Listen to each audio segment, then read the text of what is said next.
Para que sea estreñimiento crónico, debe tener al menos 3 meses de evolución. Y algo que les había comentado la clase pasada era sobre el hábito intestinal, este concepto de hábito intestinal. ¿Qué quiere decir? Bueno, el hábito intestinal es un concepto que hace referencia a la frecuencia o al número de evacuaciones que tiene una persona de manera normal o de manera habitual.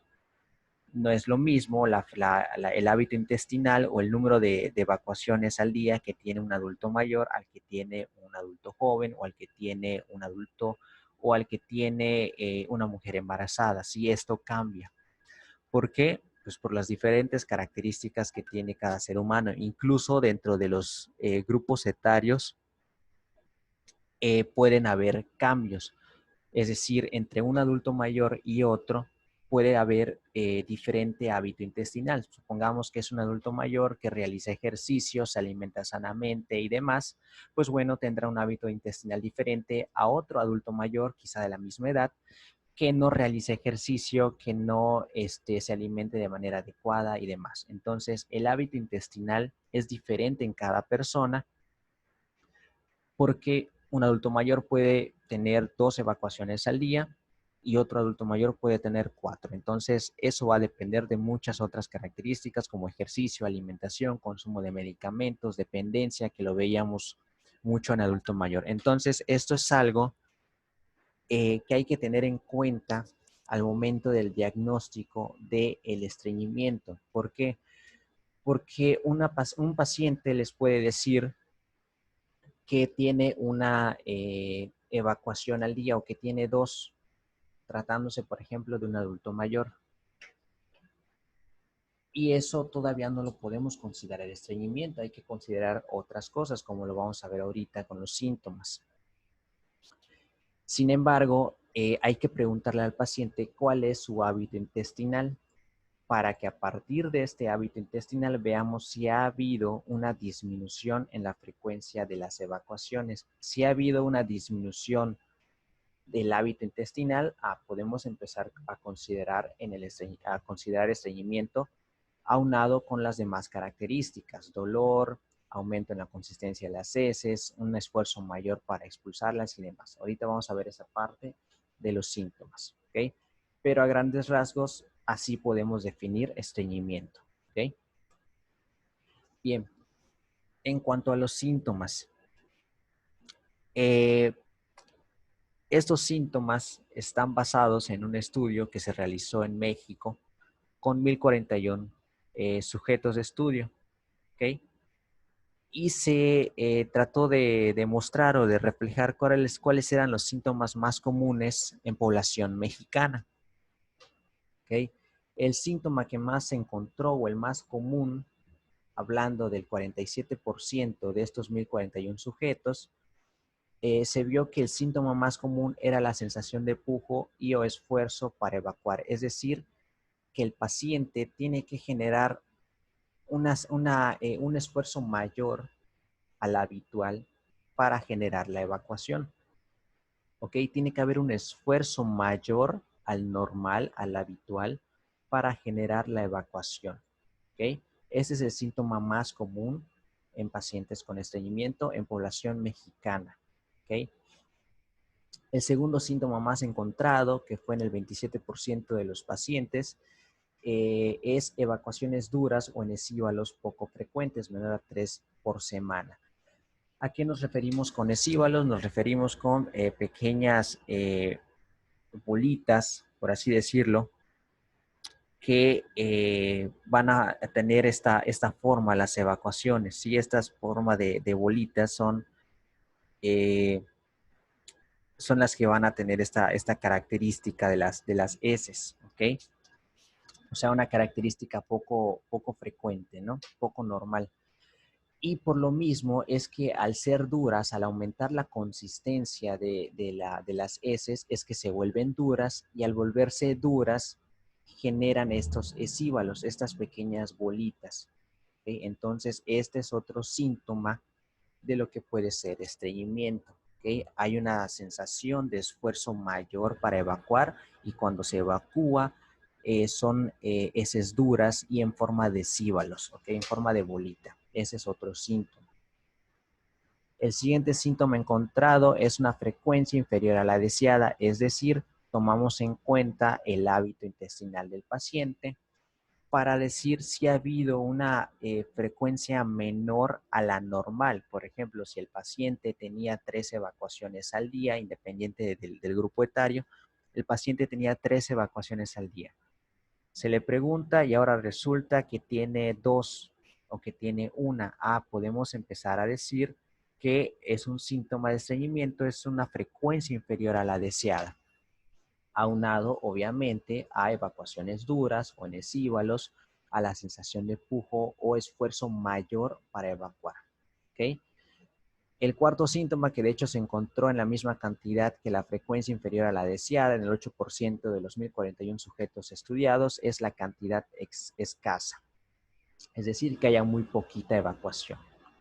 Y por último, la sensación de evacuación incompleta. Esta fue la menos común. Se encontró nada más en el 5% de los pacientes estudiados.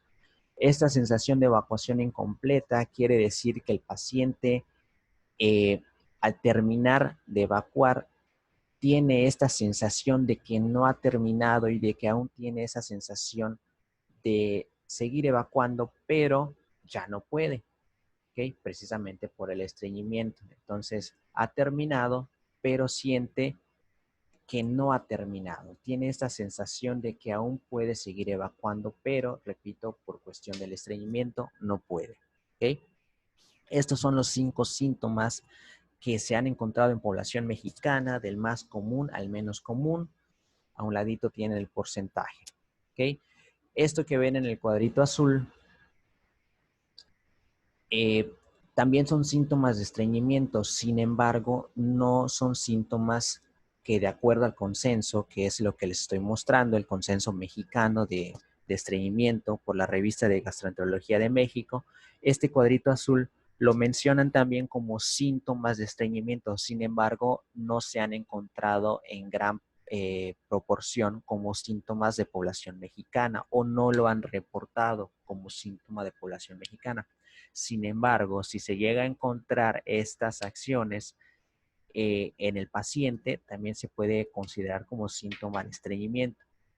¿Y cuáles son? El primero es la sensación de bloqueo anal, que de hecho está relacionada con la sensación de evacuación incompleta. Esta sensación de bloqueo anal es que el paciente de plano no pueda evacuar. ¿Okay? Y la asistencia de maniobras digitales para lograr la evacuación, es decir, utilizar los dedos de las manos para poder evacuar. ¿Okay? Entonces, estas dos son también síntomas de estreñimiento, aunque no se hayan encontrado en este consenso como síntomas más comunes de población mexicana. ¿Okay? Estos son los síntomas.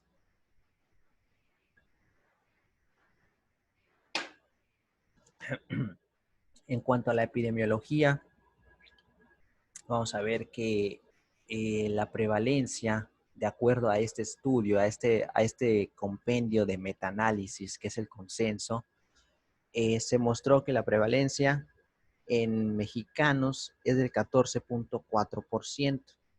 ¿Okay? O sea, 14.4% de los mexicanos presenta estreñimiento, de acuerdo a esta recopilación de metaanálisis, a este consenso, que al final se los voy a mandar.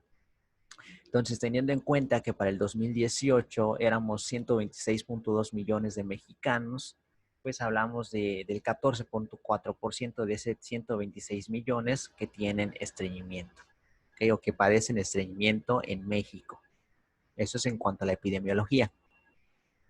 Y bueno, ya metiéndonos un poquito en lo que son las causas del estreñimiento, esta ya es la parte más importante. El concepto, pues es muy fácil entenderlo, ¿no? El concepto, los síntomas también muy importante, pero también es un poquito fácil de saber cuáles son los síntomas, ¿no? La epidemiología, nada más como dato, así como hemos visto la ENSANUD. Ahora, en cuanto a la etiología, lo que son las causas hay muchas, pero para fines prácticos podemos agruparla en dos formas. Lo que es la etiología secundaria, alguna otra alteración, como puede ser alguna alteración metabólica, es decir, diabetes, o diabetes gestacional en la mujer embarazada, que también pueden ser causas secundarias de estreñimiento.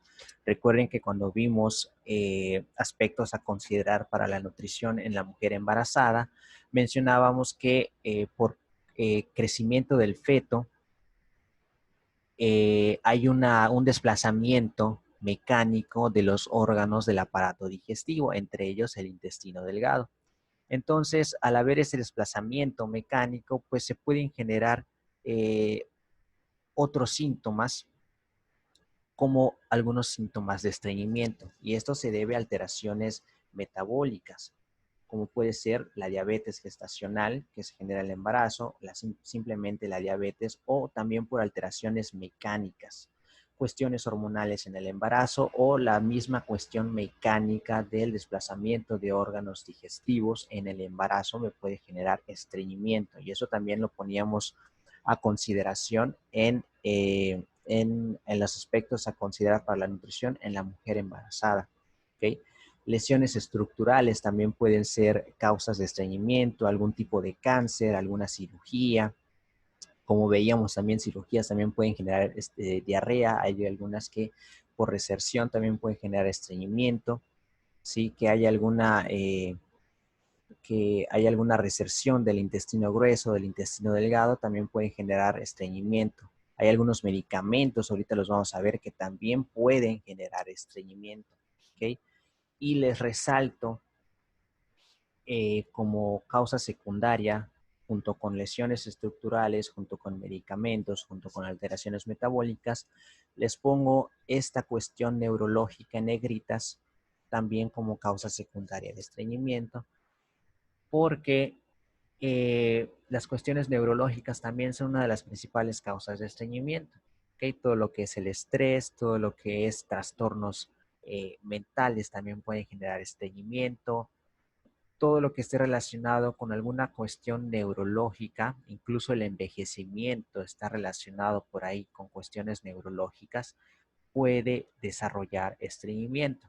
Y ahorita vamos a ver cómo, de qué manera todas estas cuestiones neurológicas como el estrés, como el envejecimiento, que también hay cuestiones neurológicas, eh, trastornos mentales, trastornos de la conducta alimentaria pueden generar estreñimiento.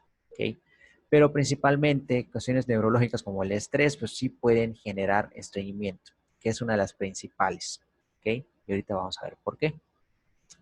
Entonces, estas que les acabo de mencionar, estas que están acá arribita, son secundarias a, o sea, el medicamento genera estreñimiento o el estrés o tal cirugía o la diabetes o el embarazo.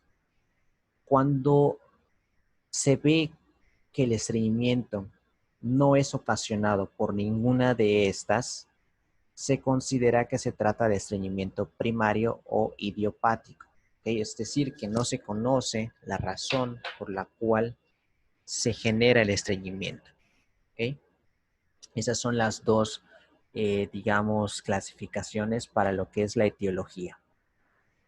Y bueno, ya en esta tablita vamos a ver resumido lo que son las causas secundarias de estreñimiento. Decíamos que los medicamentos pueden generar estreñimiento. Ojo, pueden generar estreñimiento. Esto ya lo vimos como posibles causas de estreñimiento.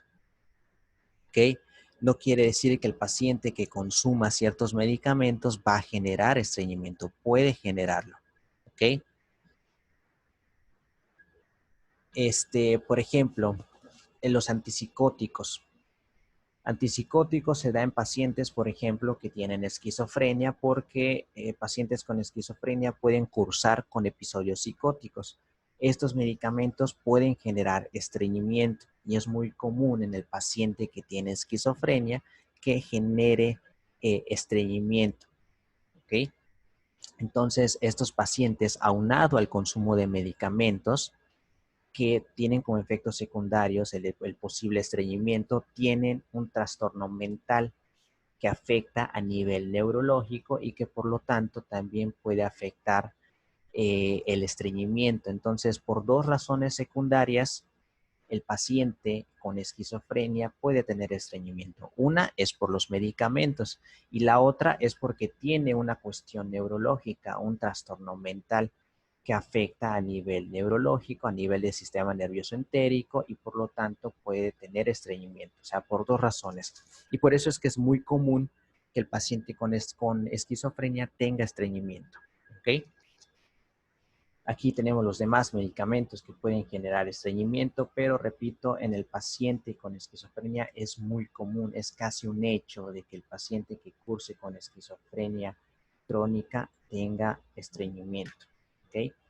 Trastornos metabólicos, como mencionamos, la diabetes o la diabetes mellitus en el embarazo, ¿ok?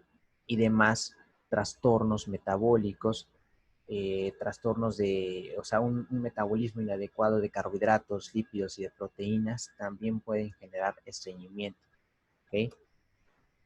Lesiones estructurales, como veíamos, los divertículos, fisura anal, hemorroides, cáncer, neoplasias, ¿no? Todos estas lesiones pueden generar estreñimiento, o sea, cualquier lesión, ya sea una cirugía o alguna enfermedad, puede generar estreñimiento en el paciente. ¿Okay? Los trastornos neurológicos, ahorita vamos a explicar esa parte, que es una de las más comunes, ¿no? Trastornos neurológicos, cómo los trastornos neurológicos pueden generar estreñimiento. Y aquí algo muy interesante, cómo estos trastornos neurológicos, como los trastornos de la conducta alimentaria, llámese bulimia o anorexia nerviosa, pueden generar estreñimiento.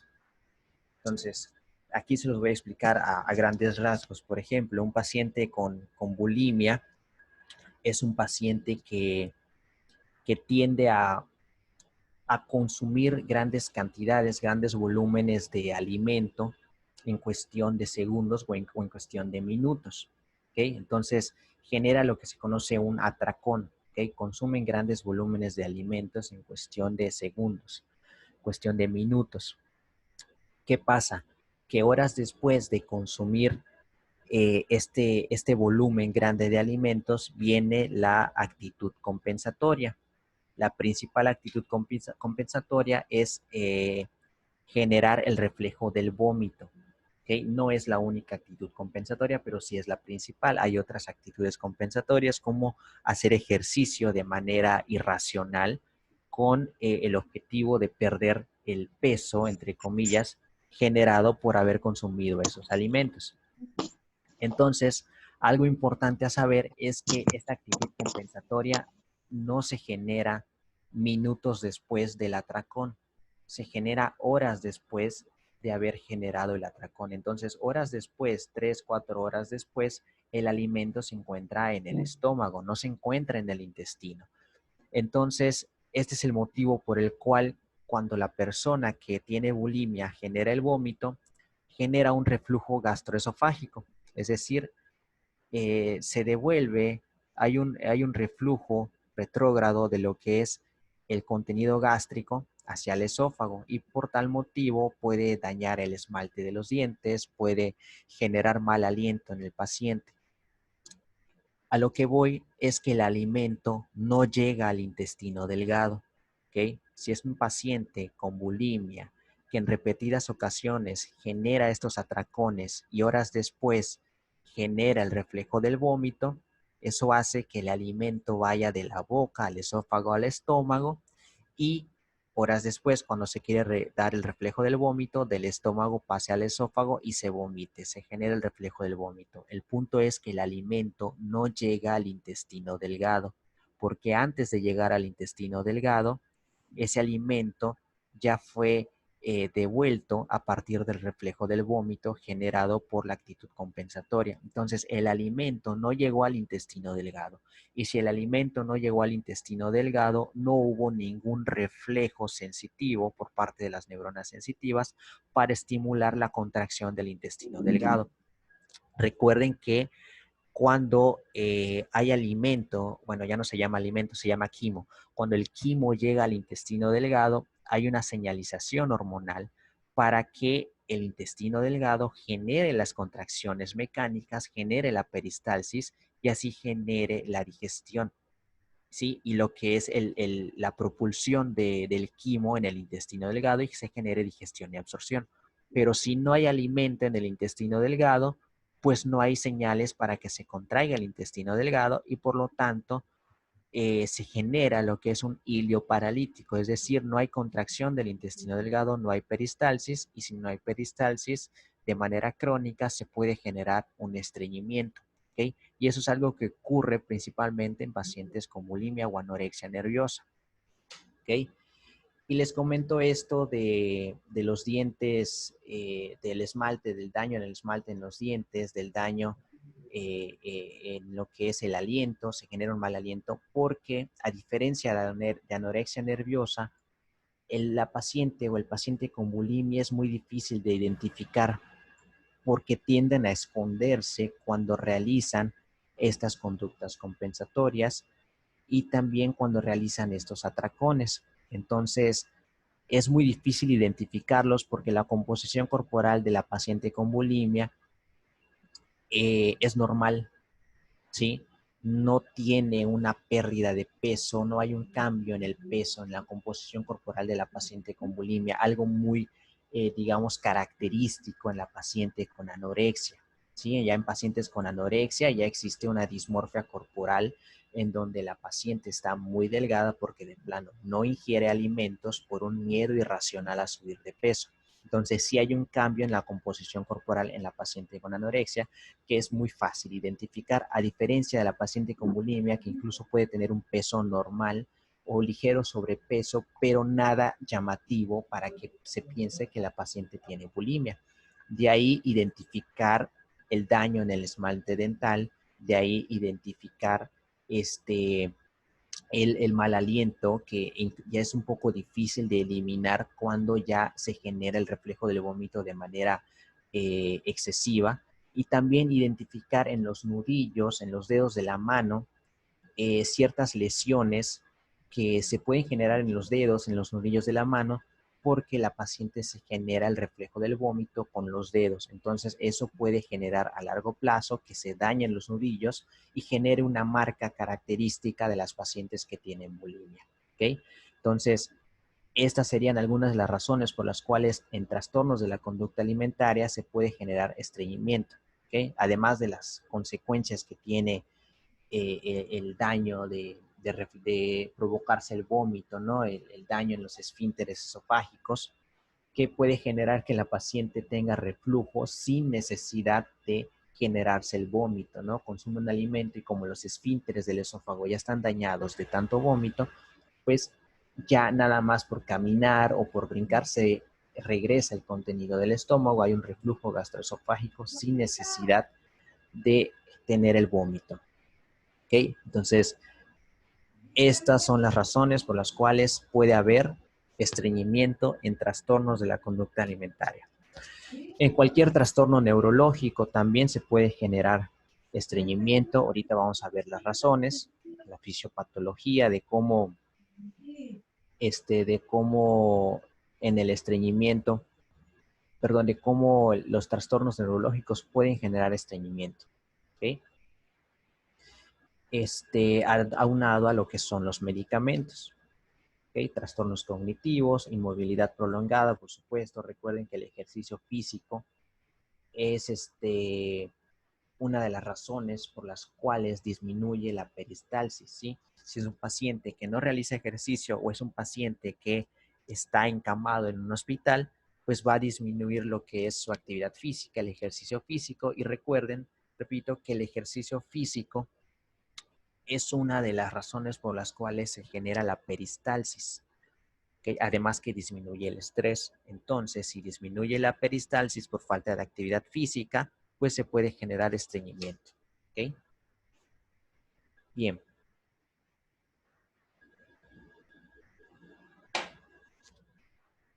Lo que es la clasificación.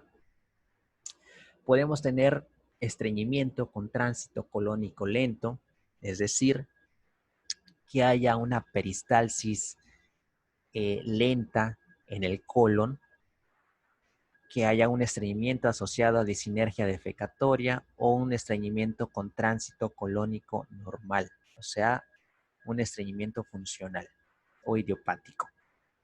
Entonces, aquí, por ejemplo, ¿cómo saber si es un estreñimiento con tránsito colónico lento? Bueno, si ustedes leen el artículo, que de hecho lo van a tener que leer, el artículo completo, van a ver que hay diferentes ondas de peristalsis, ¿sí? Van a ver diferentes ondas. Entonces, una onda en específico que se llaman las contracciones colónicas propagadas de alta amplitud son un tipo de ondas que se generan específicamente en el colon. Entonces, cuando estas ondas de peristalsis se encuentran disminuidas, entonces podemos hablar de un estreñimiento con tránsito colónico lento. ¿Ok? Específicamente cuando estas ondas se encuentran disminuidas. ¿Ok? Si no me equivoco, son 3 tipos de ondas que generan las peristalsis, pero cuando estas en específico, las que acabo de encerrar, se encuentran disminuidas, podemos hablar de tránsito colónico lento. ¿Ok? Eso es como parte de la fisiopatología. Aquí viene la parte que yo les mencionaba de los trastornos neurales, perdón, cómo el estrés, cómo los trastornos neurológicos pueden generar estreñimiento como parte de la fisiopatología. Bueno, antes de explicarles la fisiopatología, vamos a recordar, nos quedan 10 minutos, vamos a recordar lo que es la fisiología, ¿ok? Vamos a ver, esto lo vieron en anatomía y fisiología humanas como parte del tema de anatomía del aparato digestivo. Lo que ven aquí del lado izquierdo es un corte transversal del intestino delgado, ¿ok? Que vemos las diferentes capas, la mucosa, la submucosa, la muscular, la serosa, ¿ok? Y sus funciones, la submucosa, pues simplemente la unión de la mucosa con la muscular. La muscular es la que genera las contracciones del intestino delgado que favorecen la peristalsis y por lo tanto la propulsión del quimo y la digestión y absorción. Y la serosa, ¿ok? Son las diferentes capas del intestino delgado en el aparato digestivo. Ahora, ¿qué relevancia tiene eso con lo que es la relación con el sistema nervioso? Bueno, vamos a ver 2 plexos, ¿ok? El plexo mientérico o de Auerbach y el plexo submucoso o de Meissner. Estos son 2 plexos que va a contener el intestino delgado, que de hecho los tenemos representados del lado derecho, aquí. Este es el plexo mientérico o de Auerbach y el plexo submucoso o de Meissner, ¿ok? ¿Qué relevancia tienen con el sistema nervioso? Bueno, estos 2 plexos son los que vemos aquí. Vamos a ponerlo de otro color. A ver si se ve de color azul. Estos 2 plexos están acá. ¿Okay? Esto que estoy encerrando de azul es el plexo mientérico o de Auerbach. Y de este otro lado el plexo submucoso o de Meissner. Esto quiere decir, la presencia de estos plexos en el intestino delgado quiere decir que el intestino delgado o el aparato digestivo está inervado, ¿okay? Tiene nervios. Estos plexos se encuentran en el intestino delgado y van a tener neuronas, ¿ok? Esto se conoce como el sistema nervioso entérico, ¿ok? Hay una relación entre el aparato digestivo y el sistema nervioso. Se le conoce comúnmente como eje intestino-cerebro, ¿ok? O sistema nervioso entérico. Así lo van a encontrar en los libros, en los artículos, como sistema nervioso entérico o como eje intestino-cerebro. También es un nombre un poquito más común para referirse a esto, a la relación que existe entre el aparato digestivo y el sistema nervioso. Entonces vamos a ver que estos plexos, el plexo mientérico de Auerbach y el plexo submucoso, contienen neuronas. ¿Qué neuronas? Motoneuronas y neuronas sensitivas. ¿Ok? ¿Qué van a hacer las motoneuronas? Bueno, como su nombre lo dice, las motoneuronas van a favorecer la contracción del intestino delgado, como estimulando estas capas de músculo. ¿Ok? La muscular es mucosae, que es las capas de músculo liso longitudinal, perdón, este de aquí, las capas de músculo liso longitudinal y las capas de músculo circular. ¿Okay? Estas motoneuronas que se encuentran en los plexos submucoso y mientérico van a estimular a las capas muscular para generar la contracción del intestino delgado, es decir, para favorecer la peristalsis y por lo tanto favorecer las evacuaciones intestinales. ¿Okay? Pero no son las únicas neuronas, también vamos a tener neuronas sensitivas. Entonces, ¿qué función tiene esta neurona sensitiva? Pues como su nombre lo dice, de alguna forma detectar cuando el alimento se encuentra en el intestino delgado. ¿Okay?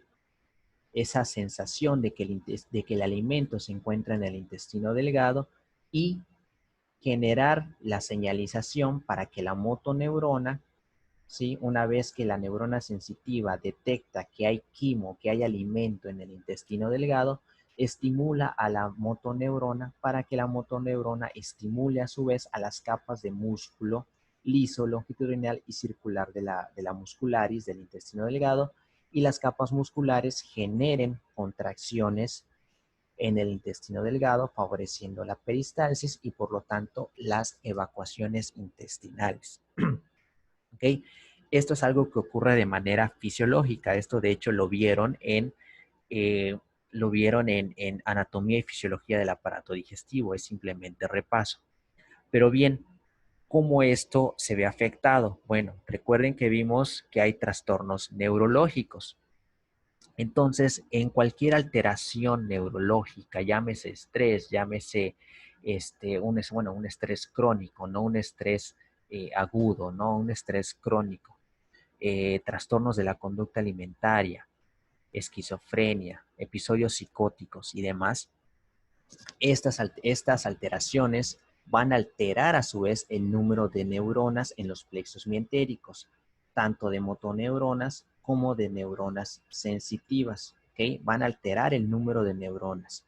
Y si no están estas neuronas, si no existen o hay una disminución en las motoneuronas y una disminución en las neuronas sensitivas como consecuencia de trastornos neurológicos, trastornos mentales, trastornos de la conducta alimentaria, pues bueno, no va a haber quien me estimule a las capas de músculo para generar contracciones, para generar peristalsis, y no va a haber quien me diga, quien me señalice si ya hay alimento, si ya hay quimo en el intestino delgado para que se active o se estimule a la motoneurona. Por lo tanto, a grandes rasgos, ¿qué va a pasar si hay trastornos neurológicos? Pues hay una disminución de las motoneuronas y neuronas sensitivas, lo que va a culminar en una disminución de la peristalsis, de las contracciones intestinales, lo que puede generar estreñimiento.